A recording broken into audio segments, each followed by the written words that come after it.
In 2019, I decided to quit my job. I was working at a tech startup in Nairobi, a company that I had worked for close to 3 years. I thought I would work longer, but when we decided to settle down with my then boyfriend, now husband, I felt an overwhelming desire to quit and build a different life for myself, for the future of our family. I wanted to be the primary caregiver for the kids that we would have, and I knew my current job would not allow me to do that. On the other hand, I had no intention of being a full-time stay-at-home mom. I still wanted a career, not sure which one, but it had to be something that would give me the flexibility I desperately needed. I got pregnant right after we got married, and all of a sudden, I felt like I had no time to build this new career that I wanted. For a year and a half after I left, I experienced career grief. I felt like such a failure. I thought I had made the wrong choice, and I wasn't too sure what I would do about it. I had no clue what my future would look like, but after I accepted my situation, the stars aligned and I was able to build the future that I had pictured when I sent in that resignation letter. Today we will hear from a mom of 3 who also went through career grief.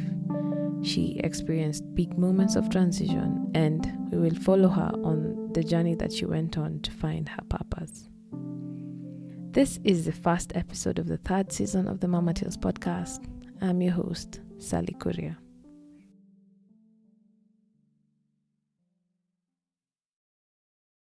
Growing up, Nyachomba didn't really think about having kids. She grew up in a typical middle-class home in Nairobi. After she finished school, she lived the typical life of a 20-something-year-old. She embraced spontaneity. She worked really hard at her job. Her job had her traveling across the country, and that just helped her live in the moment. When she met her husband, things started shifting a little bit in her head. She says that she looked at him and she started to see how they could start a family.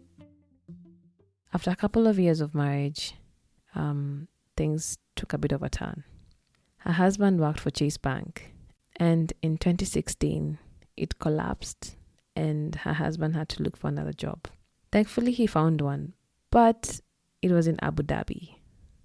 They had to leave their home and build a new one in the UAE. And in the middle of all of this, Nyachomba discovered that she was going to be a mom.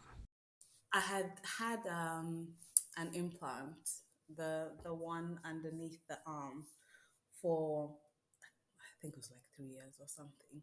And then again, remember when I was telling you how when you start looking at your husband and like, okay, I could see myself having a child with this person. So then you decide, okay, any contraception, we're taking it out and we're going to see what happens. So I think in 2016, February, I decided to take out the implant. I remember I went to Valley Arcade and I was telling my one of my best friends, like, okay, I'm getting it done. Let's go. And then psyching myself up because I was like, how are they going to take that thing, cut a slice off my flesh and pull it out? Uh, so they took it out, and of course, you just think you automatically think, okay, once it's out, and the first time like we seriously try, it's gonna happen. So I'm like, okay, February nothing, March nothing, and then you get into this cycle. It's so unfortunate because you get into this cycle of like, why isn't it happening? It's and that's when I realized, a lot of women, we can take for granted the fact that we automatically assume that it's going to happen, and we're not taught at that time. Maybe now there's a lot more information. I'm talking like it's the 70s, but you know what I mean. At that time, you're kind of like, no one ever tells you that it can take longer. And I think I didn't have like a group of aunties who were open to telling me that, it can take longer. So February, March, April, May, June, everything, it's just nothing's happening. And then I'm crying. And then my husband's just telling me, we just have to wait. Like, just chill. And it's, yeah, it's a very weird feeling. It's hard to describe. And I imagine for me, I mean, it was just a few months, but for some people it can be years, it can be absolute years. So of course, on the flip side, for me, a few months was nothing, but in that moment it feels like it's the biggest thing in the world. Like it's just going to take such a long time. So kept trying, and then I remember then my husband got an opportunity to move to the UAE. I think that was in, yeah, I think in September, October, and he had to leave before me, because I still had my job. I was working a beautiful consulting job, and I still had to stay. And then we had been still trying. And then literally, as soon as he left, is when I was like, okay, my period's not come. And then I was like, okay, let's not get ahead of ourselves. We've had a few months of things being expected to happen and not happening. So I remember, I think I had missed, my period had not come for a few days, and then I was going for a movie with a friend in Westgate, and I kind of just mentioned it to her, and she knew that I was trying. So she told me, you know what? Why don't you just go to the chemist and buy the thing? So I was like, okay, I'll go to the chemist, I'll buy it. I'm not going to do it to do the test because I want to do it with my husband, because he was now in Dubai. So I grab the test, go for the movie. I'm just waiting for the movie to finish quickly so that I can go so that I can go home and log in on Skype, and tell him, okay, dude, let's do this. So I think and it was an evening movie. So we finished the movie, drove back home really quickly, told him, okay, dude, log on to Skype, let's do this. So I went on to Skype, and then did the test, logged on to Skype, had the call, caught up, and then it was positive, and I was like, okay, okay, okay. So you're in Dubai, I'm here. I'm trying to navigate how I'm going to close off my work here. What is this baby going to be born? Like, just like, but of course, being very excited that it had finally happened. So you're pregnant, and there's a lot of changes that are happening, right? You're moving countries, your career is on another kind of trajectory. Let's look back at those first initial months of like, this is what's happening. I need to like settle into this new life. Yeah. It's funny you say that because all my children, all my pregnancies have had massive transitions in the time. So with my first Theo, I was moving from Kenya to the UAE. With my second, she was born, I think 6 weeks before the world shut down for COVID.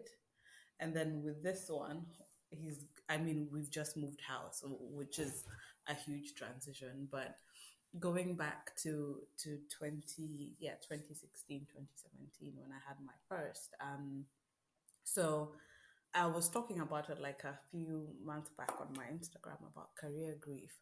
So I was going through a massive career grief at the time because what dawned on me is the remote work hadn't like picked up as much as it had at this time, and the work that I was doing was climate change adaptation monitoring and evaluation. So it was having, and in consulting, so you're having to meet clients, and the whole reason like our office had been opened was to give access to clients in the region. So part of my work, yes, was sitting at a desk and like writing reports and writing papers, but it was also, having to travel around the country, around the region, around Eastern Africa. It just dawned on me that moving away was not going to work. And then I was moving to a country that didn't really have the best, what is it, climate change records, or climate change action record, of course, because the biggest, I mean, one, their construction is just very destructive, a huge fossil fuel dependent country. So their laws are very restrictive to spouses working. So on the one hand, yeah, my husband has this wonderful opportunity, and then I'm just going to move. Luckily, I kind of negotiated with my employer and told them, you know what, let's see how it can work out. I can try to do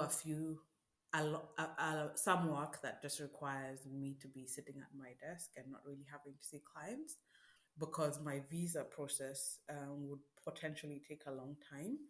I was having to be back and forth between Nairobi and Abu Dhabi every 30 days.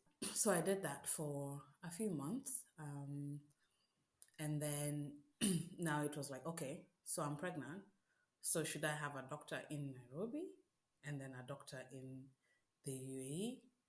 And then in the UAE, you have to pay out of pocket, because if you don't have a visa, a long term visa, you can't get insurance.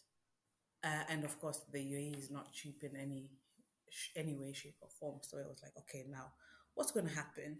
And then, I don't know why. I just asked my friends, you know, who give me a gynecologist. I need an OBGYN. So luckily we found one, and she was excellent. And I explained to her the situation.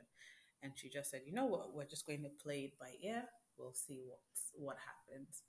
For the first, oh my God, like from the time I found out I was pregnant, which was around September or something, till May, he was born in June, till May, there was no confirmation that where I was giving birth. Yeah, so it was a very stressful time, but I think the kind of personality I have is I don't think I ever get, like, I get anxious, but I just move. I think it's my Mount Kenya genes or something. You just move. What option do you have? You just have to get it done and look at options and see what works, what doesn't work. But then luckily my insurance and everything came, and visa came in May. So then I was able to give birth in June in Abu Dhabi. So at this point, it's your husband who's your support system. Do you have any family or friends in UAE? So no, so I mean literally we had been there less than a year. Looking back at it, it's amazing how I didn't fall into some kind of depressive state, or very, because I was by myself. My husband was working. He was working for one of the biggest banks in, if not the biggest bank in the Middle East, and the working culture there is very different. It's very long hours, and then working weekends, and so very very difficult. So I was very isolated. I was all by myself. And living in we lived in a very beautiful part of Abu Dhabi, but I mean, what difference does that make if you're by yourself? So you know so it's just the two of us for a long time. And I remember even the day I landed in in Abu Dhabi on my birthday, and I think we only had like a bed, and my husband had bought some cake and a plant. He bought me a plant for my birthday. So it was very alone. But again, I don't know. I just move. I just make it happen. So we didn't have any support. All we knew coming closer to the birth was my mom was going to make it. She had booked her flight for around my due date, either a few days before my due date or the due date itself. But then, of course, you're told, oh, first babies, they take a long time. Ha. I think she was due date was like June 24th or something.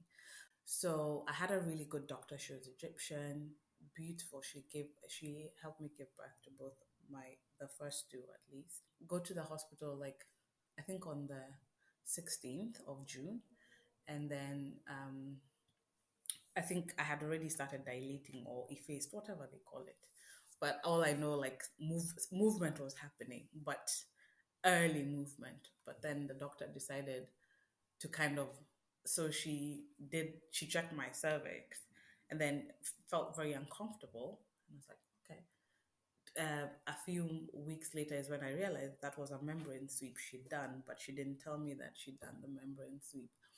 But then membrane sweeps don't necessarily, especially with first time moms, the probability of them working is very low.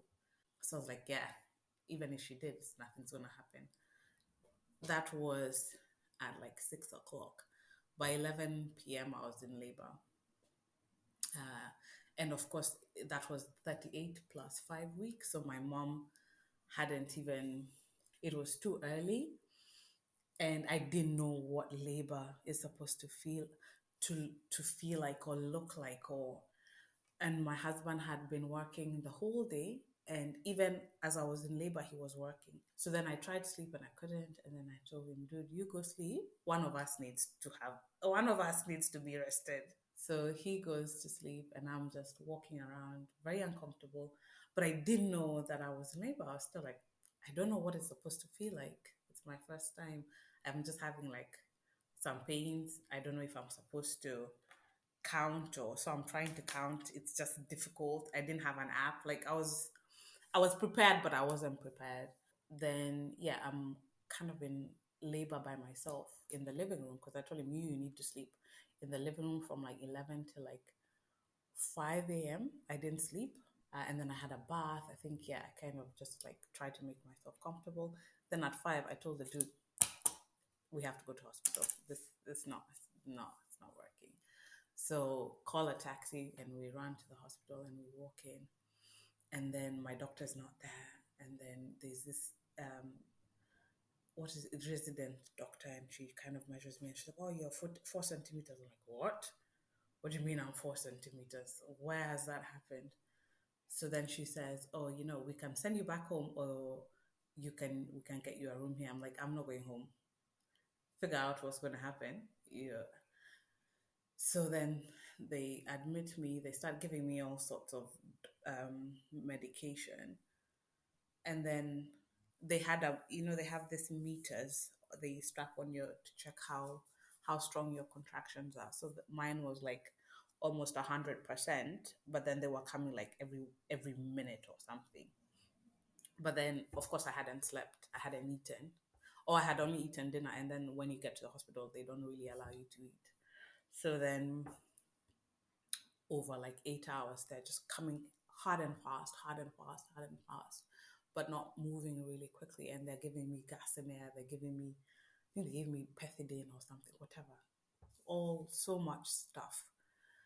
Then at 3, I'm like, dude, I cannot do this anymore. And I think my husband was made to be a midwife. He's just very calm and very supportive and very like he just managed the whole situation very well. And of course I was in so much pain, but he yeah he managed to stay cool headed. But yeah, I think that's his personality as well. So in so much pain at 3, I'm like, bloody get me that epidural, I need it. Give me the epidural like at 3:20. The guy was born at 4. The epidural didn't work. I went from like from like 7 centimeters to like 10 in like 20 minutes or something, and then just ring of fire, everything done. And I'm like, okay, that epidural that we spent, I think 50,000 Kenya shillings on, it's just a waste. And it happened with my second as well. It didn't work. So both times I've had to.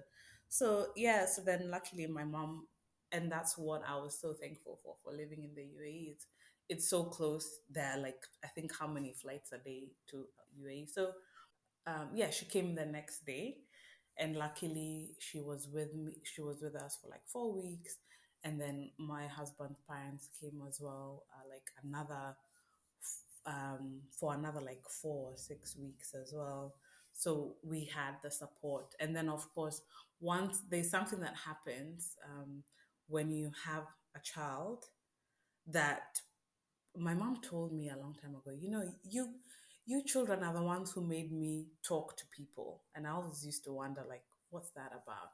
And I just noticed, my loneliness stopped when I had when I was pregnant. I may have been lonely, but when I had Theo, like I I reached out. I started seeking, actively seeking community, actively seeking other moms, actively seeking other kids for him to not necessarily play with, because of course below 1 year there's no playing. They're just like next to each other. But I now started seeking more communities, trying to find out, what there are mom groups in where we lived, and it really changed after that. Yeah. It's amazing that even in that space you were able to find support when you needed it. Because I would imagine the fourth trimester could look really different if you guys didn't have your parents around and your husband was at work and you're alone in this big, massive country. So, how did your life change as you're just settling into this new normal? I think one is, how did my life change? I think your whole existence changes when you become a mom. There's this saying that everyone says, you feel like your heart is out of your body, and completely, like, it stops being about you and it starts being about this baby that you've given birth to. And of course, the first few months you're just high on, is it oxytocin? Is that what it's called? Yeah, the one that just, the hormone that just makes you just fall in love with this little thing. Um, so I think actually that's a really good question, Sally, because I said in my 20s I was so carefree and spontaneous, and I just, yeah, it was just about me, and no, but and I never thought I would be those moms. Those, like, I never thought I had that mom thing of, I don't know how to describe it, but I never thought I'd be, yeah, maybe I'd never imagined what a mom was like. But I fell into full mom mode, like just full earth mother vibes. It was crazy how, just being so happy breastfeeding and making sure that I was eating right and he was eating right and he was well taken care of. And I remember the stupid things we bought at that time, just trying to make sure that this baby, like, I remember there was one time we're like, oh my God, he's lying too much on his back. His head is going to be flat. Let's buy this pillow. And then, oh, Siji, what, like, full on, like, just that's the only thing you can zone in on, and you just want to be your best in that moment for him and for you. And I'll also say that my newborn experiences have been very, not very difficult. I don't want to say difficult, but I haven't, I've been blessed not to have any like super massive hormone dips or postpartum depression or postpartum anxiety, which is again very surprising because I was also very isolated. And even when your mom is around, when you have other people around, it can also make the situation very stressed, because they're telling you, oh, you're supposed to do this way, but you're like, oh no, but we want to do this way. Then it can create some sort of friction. But I managed it really well, and the breastfeeding was difficult. I remember coming back from the hospital, and my armpit was swollen, like super swollen. I couldn't put my arms down because apparently some people have like mammary glands underneath their armpit. So like my whole armpit on my left was completely swollen. I couldn't put my armpit down. And then my so engorged. So from across my armpit into my left boob. And I remember having to like milk myself in the bathroom and telling my husband, you need to come and milk me because this is not working.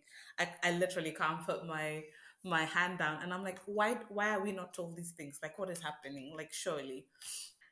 yeah, it just stops because even in that discomfort, it's not about you anymore. It's about, okay, I need to sort myself out so that I can take care of this person, this little baby. And yeah, I could not, in those first few months of my fourth trimester, and I couldn't understand this version of myself. And I'm sure my mom would look at me and be like, who is this person? So it was a version of myself that I had never known or even thought that could exist. But she existed, and she threw herself into raising my son. Like, and I think also it was triggered by the fact that when you're living abroad, you're, apart from being his parents, me and my husband, being Theo's parents, we had to be everything else because he doesn't have his aunties there, he doesn't have his uncles there, he doesn't have his grandparents there.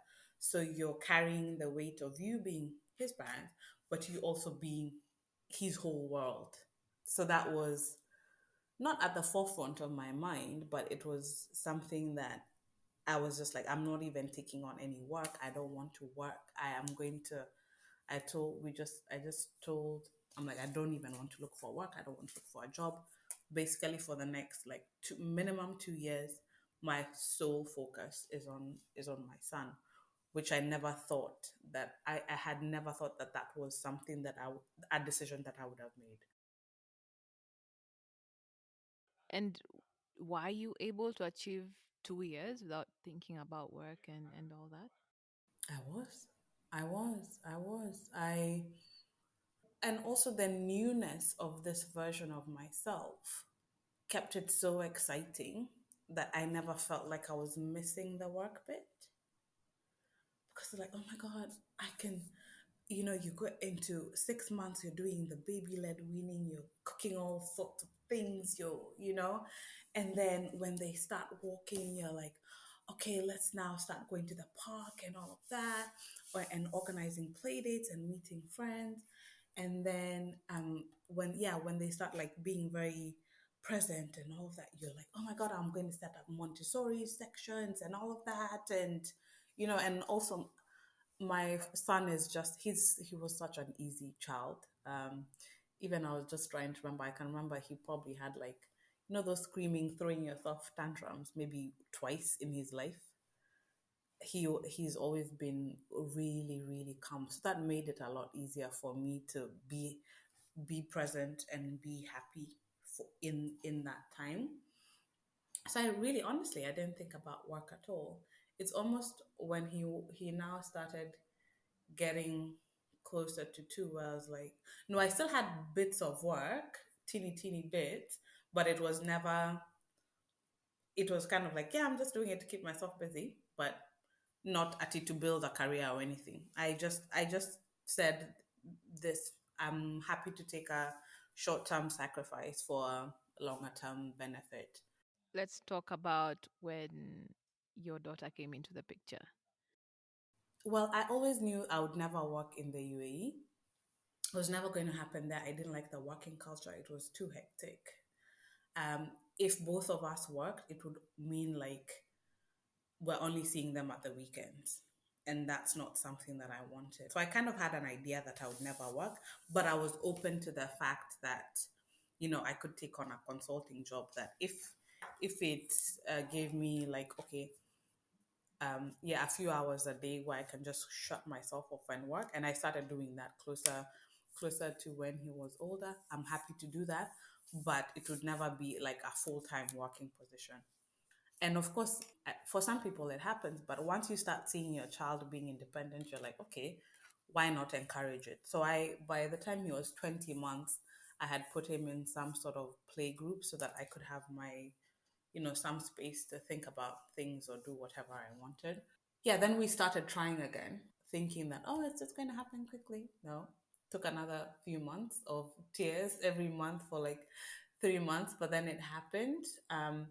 And then I was like, why bother doing anything? And this is the difference between those pregnancies and this one. It's like for me, it was like, why bother even looking for work? And I'm going to be pregnant and taking care of two children. So just shut it down. So I completely switched off and I was like, you know what, again, let me just concentrate on. And I mean, luckily were in a good financial position where I didn't, yeah, for me to be able to do that.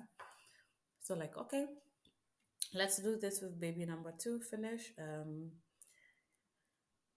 I have her, and then after we have her, and we always knew like the UAE was never going to be long term.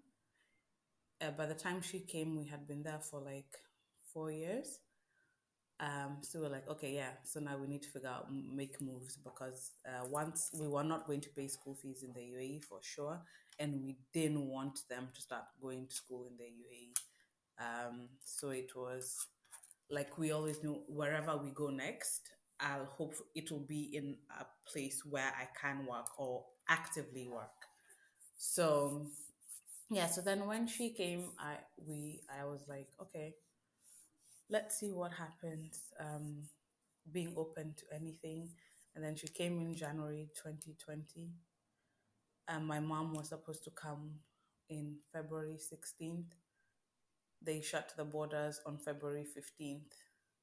Like literally February 15th. And she's supposed to come the next day. So we're by ourselves, like literally ourselves, because if you know the UAE, they had some of the strictest COVID laws in the world. Like you couldn't even see your neighbor, you couldn't even walk on the street. I mean, we were being given permits to go do your food shopping, and so we were isolated for almost 6 months, and so we on the plus side, yeah, it was sad we were indoors, but then on the sad side, but on the plus side, my husband was home all the time, and so we were in this newborn baby bubble for like 6 months. There's some part of that that sounds like torture. We thought it was going to be, but it was so nice for Asia, my second, because she was surrounded by her family all the time. And because my husband was more present with her, not that he wasn't present with you, but he was working so hard. But with her, like even now, we feel like if he was hurt or anything, he would always come to me. Like mommy was, front and center. With her, sometimes she's just like, yeah, I don't even want you. I want my father. And then god, now then the transition, we're like, okay, now, okay, we're not going to pay school fees here, because if we pay school fees here, Nyash has to start working and making mega bucks, and we don't want them to be like, I don't want to say expat brats, but I'm going to say it like the UAE can be very elitist, especially around the expats, and we didn't want that. That was very clear in our mind. We didn't want that, and my husband had been getting tired of his job. So then we're like, so in October, we're thinking, no, we move house. We're like, okay, my husband's working from home for the foreseeable future. We need more room. We were in a 2 bedroom flat. So then we moved to I think a 4 bed villa in September. Really beautiful villa with a huge garden for the kids. We bought outdoor furniture. We were now thinking, okay, maybe we can make it work for another 2 years and then move on. And then I tell my husband, you know what? Start looking for jobs. There's no harm in trying. Reach out to the people you've worked with, and then see what happens. And then he starts reaching out, and kind of gets called for an interview with a company, a Dutch company he had worked with before in Kenya with Chase. And then they're like, oh, yeah, yeah, we've got a position here. Would you be interested? So we're like, okay, yeah, yeah, yeah. But then it was a position for Middle East and Africa. So we always thought it's either going to be Dubai or yeah, Dubai or Africa, Kenya or South Africa, one of the two. So we're like, okay, that's fine, that works. That'll give. If it's Dubai, we just get to stay here a little bit longer. If it's Kenya or South Africa, Nyash can work. It's fine, perfect, and I can even get help.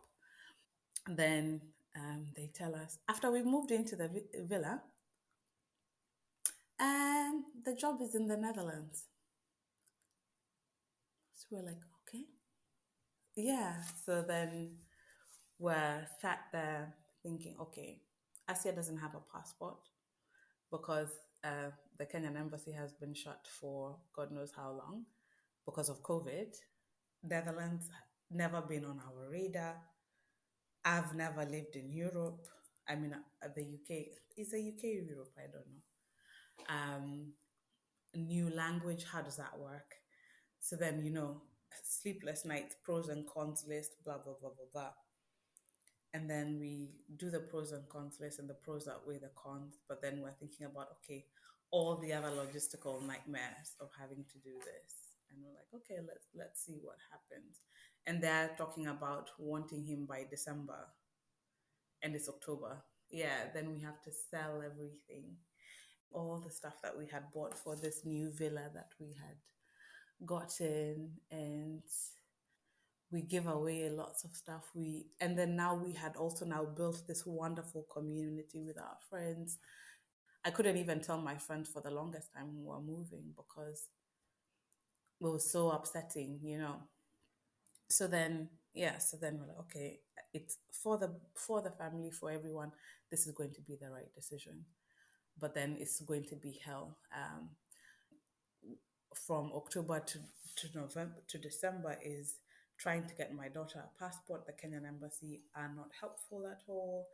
Trying to now start doing the paperwork for the Netherlands, getting our marriage certificates attested and all of that, and recognizing that it's probably not going to happen. We're not going to go all at the same time.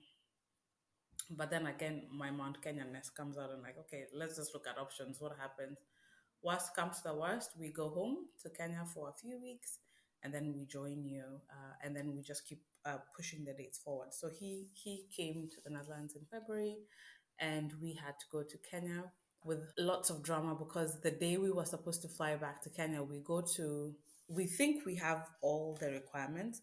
We go to the airport in Dubai with our thousands of bags. We get there and they tell us, oh, Mama, you have your COVID test, but the kids don't have it. And I'm like, where in the world were they testing kids? Oh, but Kenya requires your children to be. So then we have to move the flight and then go back. Anyway, it was it was the most difficult time of my life, just looking back into it. But you know, we just moved. So we made it to Kenya, stayed. I mean, my family met Asia for the first time by that time she was, yeah, she was one and a bit, and they had never seen her. So they had never seen her. So they met her at one and a bit. We stayed for 6 weeks. We reconnected. We got all the paperwork. We drove to Nakuru to get Theo a light blue passport because he had he had a dark blue one. As in, oh god. And then then we made it to the Netherlands, and then we could breathe again. And then and then since then we've been here, and it's been We will be back with Nyachomba's story after this short break.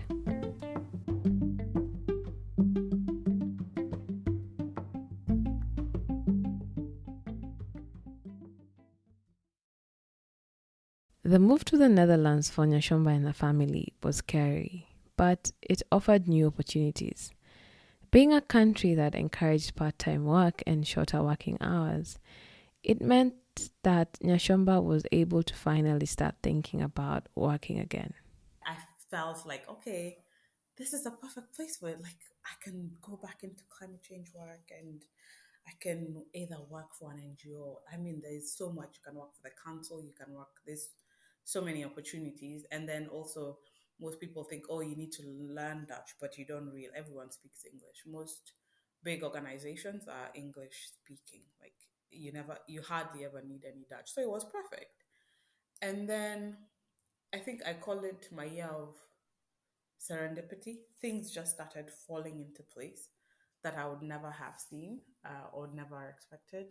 So I first started working with my friend, my online friend, who's become like Yeah, we talk like every day, Wanjiko. And she kind of started telling me, Nyash, you've been off social media for a long time. Why don't you? I'm trying to, I'm trying to get into content strategy and content marketing. Would you want to kind of rejig your Instagram again and get back on? So I told her, well, I guess I have time now, so let's see what happens. So we start working together, and I get back into posting more and talking more. And I had been in Kenya and the UAE, but it had been infrequent because it was kind of like, okay, what am I really talking about? It didn't feel like it was grounded in anything. And so we started working together, and started, content planning and all of that. So that worked out well. And then as I'm picking up speed on Instagram, this life coach, Nina, gets in touch with me and she says, would you be interested in life coaching? So at that time, I was like, oh my God, that's just like some American motivation mumbo jumbo. I'm not, I was in my head, I just saw Tim Robbins and I was like, I cannot with those people. Like, I don't understand what that stuff is and I'm not sure. But then I was like, you know what? Why not? So she offered me like six coaching sessions, and I was like, well, let's try. And there was one thing she always told me is like, these sessions are for you. They're your time. You treat them like they're your special time. Protect them. Make sure that when you have the session, you don't have any kids around. Like it's your space, it's your time. And I really appreciated it because I realized, maybe I've not been doing that. So we had the sessions and we ran through them, and we ran through career grief, um, all that stuff, and running a business. Why can't I do this? Blah blah blah blah.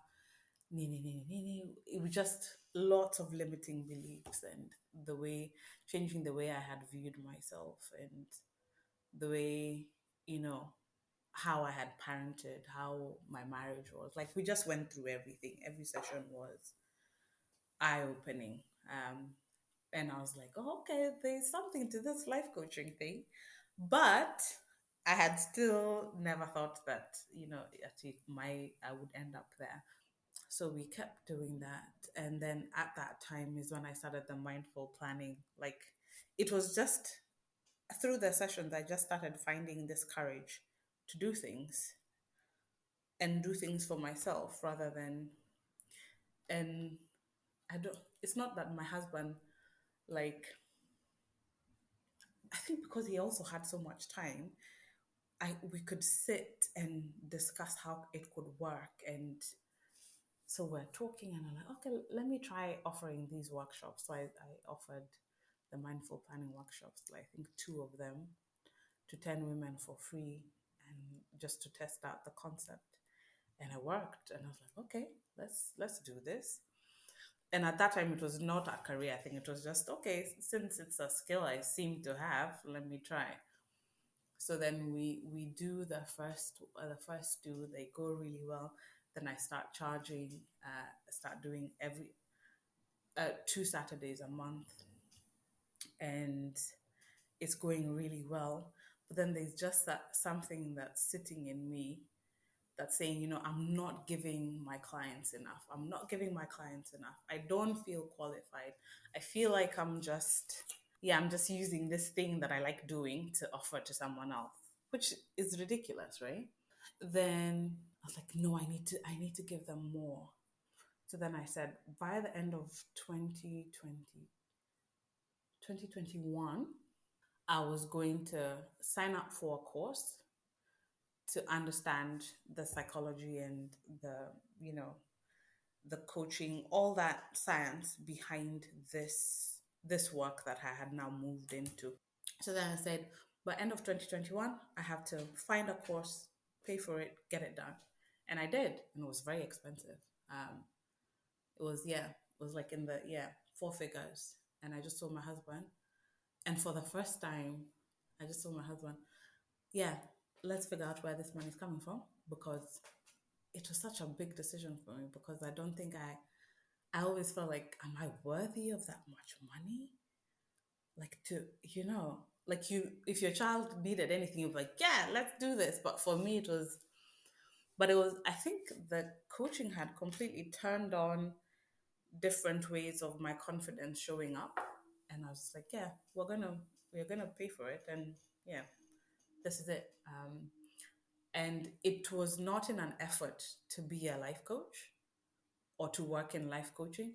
It was in an effort to do better for my clients who are learning to plan. How can I give them more? You know, not as a life coach, but as someone, okay, so you've learned how to plan, but how can I help you with the deeper things that are stopping you from planning or stopping you from doing things? So it was never in an effort to be a life coach. But then again, and I don't, there's just something that pushed me now to start doing things for myself, and not in a selfish way, but kind of now, okay, now the baby's time is done. Let's now move on to me. Um, and there was a power that was coming out, and I can't describe it.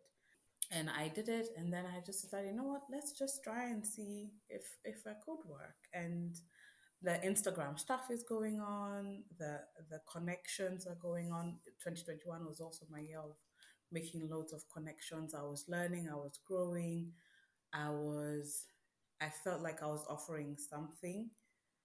Um, and I was using my values, my gifts that I had never seen before, um, that were now being really illuminated, if you can call it that.